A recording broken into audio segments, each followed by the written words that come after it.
തങ്ങളുടെ ഉൽപ്പന്നങ്ങൾക്ക് മേൽ കൂടുതൽ താരിഫ് ഏർപ്പെടുത്തിയ യുഎസ് പ്രസിഡന്റ് ഡൊണാൾഡ് ട്രംപിന്റെ നടപടിയെ അതേ നാണയത്തിൽ നേരിടാനൊരുങ്ങി കാനഡയും മെക്സിക്കോയും ചൈനയും. വരാനിരിക്കുന്ന താരിഫ് യുദ്ധങ്ങൾ ആഗോള വിതരണ ശൃംഖലയെ സാരമായി ബാധിച്ചേക്കുമെന്ന ആശങ്ക. അമേരിക്കൻ ഉൽപ്പന്നങ്ങൾക്ക് 25% താരിഫ് ചുമത്തുമെന്ന കനേഡിയൻ പ്രധാനമന്ത്രി ജസ്റ്റിൻ ട്രൂഡോ തിരിച്ചടിച്ചു. യുഎസിൽ നിന്ന് $155 ബില്യൺ ഇറക്കുമതിയാണ് കാനഡ നടത്തുന്നത്.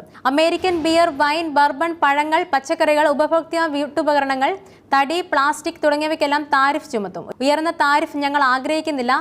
എന്നാൽ കാനഡയ്ക്ക് വേണ്ടിയും കാനഡക്കാർക്ക് വേണ്ടിയും കനേഡിയൻ ജോലികൾക്ക് വേണ്ടിയും ഞങ്ങൾ നിലകൊള്ളുമെന്നും ട്രൂഡോ പറഞ്ഞു.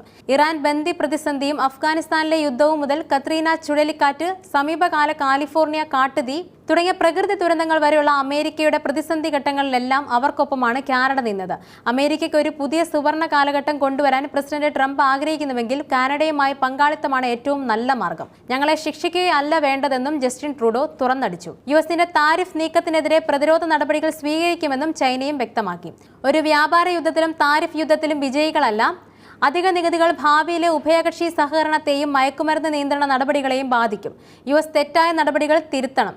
ചൈനയുമായി രമ്യതയിൽ പോകാനും തുറന്ന സംഭാഷണങ്ങൾക്കും സഹകരണം ശക്തിപ്പെടുത്താനും തയ്യാറാകണമെന്നും ചൈനീസ് വിദേശ മന്ത്രാലയം പ്രസ്താവനയിൽ പറഞ്ഞു. മെക്സിക്കോയുടെ താൽപര്യങ്ങൾ സംരക്ഷിക്കാനുള്ള പ്ലാൻ ബി നടപ്പാക്കാൻ ധനമന്ത്രിക്ക് നിർദ്ദേശം നൽകിയതായി മെക്സിക്കൻ പ്രസിഡന്റ് ക്ലോഡിയ ഷെയിൻബാം പറഞ്ഞു. ഇതിൽ താരിഫും താരിഫ് ഇതര നടപടികളും ഉൾപ്പെടും. മയക്കുമരുന്ന് കടത്ത് ഗ്രൂപ്പുകളുമായി തന്റെ സർക്കാരിന് ബന്ധമുണ്ടെന്ന യുഎസിന്റെ ആരോപണത്തെയും അവർ രൂക്ഷമായി വിമർശിച്ചു.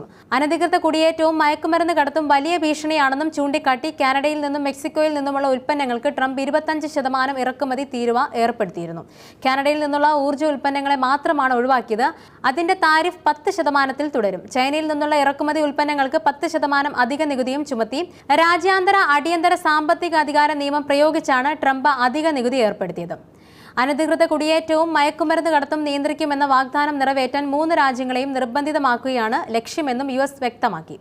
ഭാവിയിൽ യൂറോപ്യൻ യൂണിയന് മേൽ തീരുവ ഏർപ്പെടുത്തുമെന്നും ട്രംപ് പറഞ്ഞു.